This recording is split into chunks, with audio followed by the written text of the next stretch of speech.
He writes, okay, I've had it with this president's blatant dishonesty. His speech was appallingly deceitful and misleading. The president has spent more money and added more debt than any other president in history. This is not political rhetoric. This is simply fact.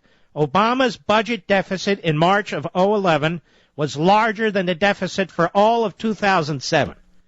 Now, according to Obama's 2012 budget proposal, which he sent up in February, under historical tables, the budget deficit under George Bush first peaked in 2004 at $412 billion.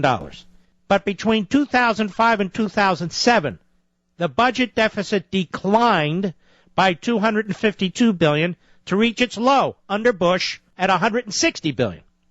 Obama pisses this much money away in 3 weeks, by the way. If the tax cuts and wars, listen to this, because you even hear callers here saying this. If the tax cuts and wars, both occurring in 2001 and 2003, caused our current financial situation, how did the deficit fall between 2004 and 2007? Perfect point, Mr. Gunning.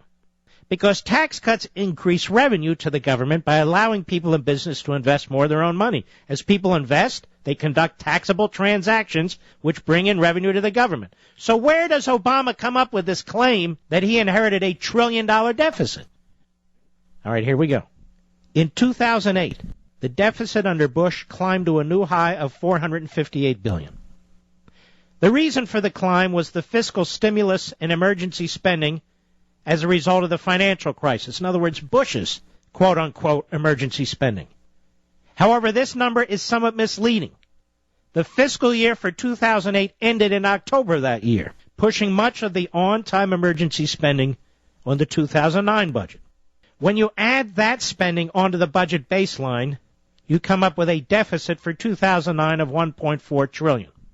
So while Obama is correct that he is not solely responsible for the 2009 budget, he is lying by not informing the American people that most of the deficit was one-time emergency spending started the year before. He, Obama, chose to spend that money. He chose rather to put that money in the baseline budget for the next decade. Thus, we have $1 trillion deficits for as far as the eye can see. Here's his point. Bush had this emergency spending before he left office in October.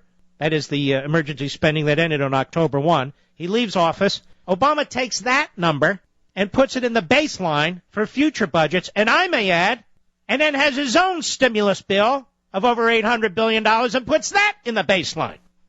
He didn't have to put the Bush spending in the baseline for his next budget, and he doesn't have to continue putting the stimulus spending, which was supposed to be a one-year deal, in the baseline. So he takes the Bush one-time spending, takes his own so-called one-time spending, and keeps perpetuating this spending year after year. That's what a crook does.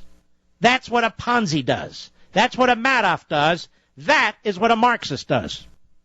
So Bush did not leave him with $1 trillion deficit the prior year. Flat out lie.